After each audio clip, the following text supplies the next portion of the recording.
যুক্তরাষ্ট্রের president Donald Trump Russia থেকে তেল কেনার জন্য ভারতের উপর নতুন শুল্ক আরোপের হুমকি দিয়েছেন।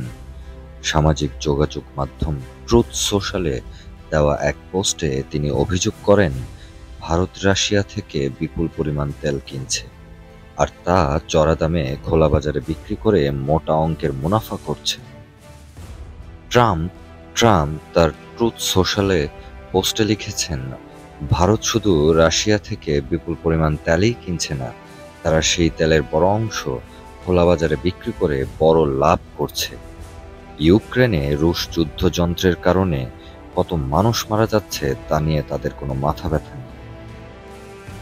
এরপর তিনি হুমকি দেন, এ কারণে আমি ভারতের উপর আরোপিত শুল্ক আরও বাড়াবো।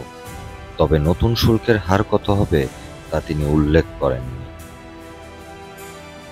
এর আগে ট্রাম্প ঘোষণা করেছিলেন, ভারত থেকে আমদানি করা পণ্যের উপর 25% শুল্ক আরোপ করা হবে।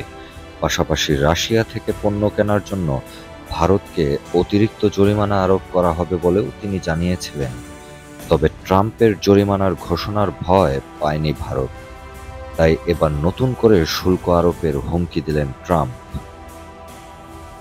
তবে ভারতের সরকারি সূত্রগুলো বলছে, এই শুল্কের প্রভাব ভারতীয় অর্থনীতির উপর নগণ্য হবে। জিডিপিতে এর ক্ষতি 0.2%-র বেশি হবে না বলে সূত্রগুলো মনে করছে।